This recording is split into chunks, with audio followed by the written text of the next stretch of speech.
In today's episode on the beginner's guide to video editing in Premiere Pro, you're going to learn how to color correct and color grade your footages in Premiere Pro and make them look interesting. So, without much further ado, let's start coloring. I have a simple clip of this guy standing on the road, and this is like a raw footage because you don't see any nice color in it. So we are going to adjust that and add some coloring to it.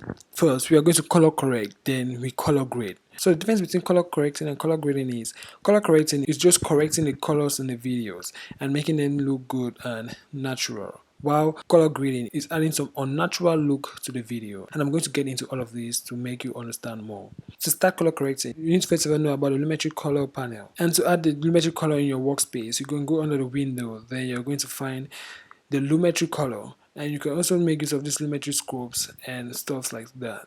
So for this tutorial, I'm going to use the lumetri color. Under the basic correction, this is where we are going to color correct our footage.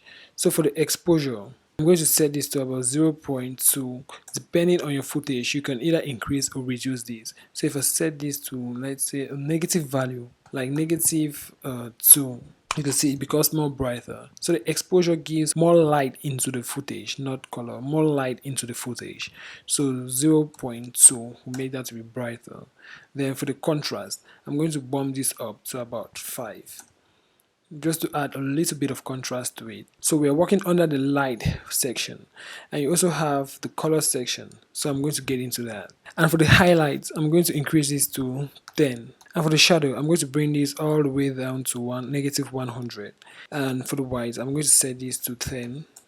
So depending on your footage, you can play around with these to have the desired results. And for the blacks, -100, I think this is quite okay. Now let's move to the color section. And for the color balance, you can either do this automatically or you do this manually. To do this automatically, I'm going to click on this eyedropper tool, then click on any white section on your video. So this guy is wearing a white astronaut suit, so I'm going to click on that, and this is going to apply that automatically. And you can see the temperature has been set to 0.8, and for the tints it has been set to 1.6, and I think this is looking okay. So to see what we have done, I can click on this to see the before, and then we have the after. And as I earlier said, this has now increased the color correction of the video. You can see this was even green, and let me go back to the default view. You can see from the original, this was not really looking bright, and now it's now brightening up, and you can see everywhere is somehow looking good. You can play around with this to come up with good results. Let's move on to color grading. And for color grading, I'm going to use an adjustment layer. I'll click on this new item, then adjustment layer, click on OK, and drag this on top of my footage, and then expand this all through the footage. For the color grading, I'm going to locate the lumetri color, then go under the curves, and I'm going to find the RGB curves. So I'm going to set the first keyframe for the shadows, then we have the midtones, and finally the highlights.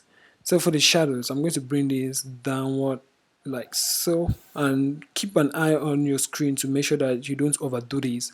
Same thing with the midtones, I'm going to bring this downward. Let me bring this a little bit upward again.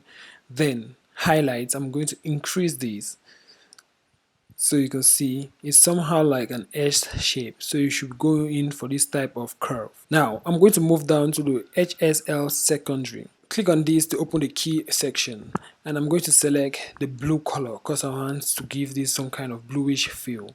So I'm going to play around with these values to come up with some kind of desired results. So this is something that you can play around with to have some kind of desired results depending on your footage that you're working with. So just randomly play around with this to have something good. After I'm done with the key value, I'm going to go under refine, which I'm going to find the denoise and blur. I don't know why this legacy tone saturation is covering up everything, but you find this denoise, which I'm going to bump this up a little to about, let's say, 15%. And for the blur, I'm going to set this to about 5%. Then open up correction, move this down. For the correction, I'm going to bring this a little bit towards the blue section because I want to give this a bluish tinge kind of feel. So just move this downward like so. Then I'll move down to the contrast, and I'm going to set the contrast to about 10. And for the Saturation, I'm going to desaturate this a little bit, so slide this to the left to desaturate it. But depending on your clip, you can play around with this as much as you can just to have some kind of good results that works with your footage. So let me set this to 70. Yeah, I think this is good. After doing all of this, I'm going to move back up onto where I see the creative tab. So I'm going to click on the creative tab, and under the creative tab I'm going to play around with the sharpen.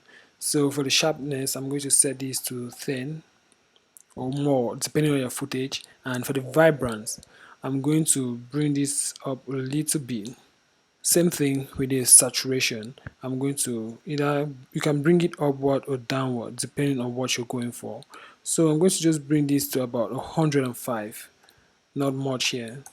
I'm going for a cinematic kind of feel, so you get the idea on why this is looking like this. This is just giving you a kind of cinematic feel in your videos. Now, when I go back to my timeline, if I hide this adjustment layer, you can see what we have really worked on. So this is with the adjustment layer turned on and without the adjustment layer. So that's it on how you can easily color correct and color grade your footages as a beginner in Premiere Pro. Hope you found the video useful and interesting. Don't forget to subscribe to the channel and like the video to support the channel grow. Thanks for watching, and until the next one, keep editing.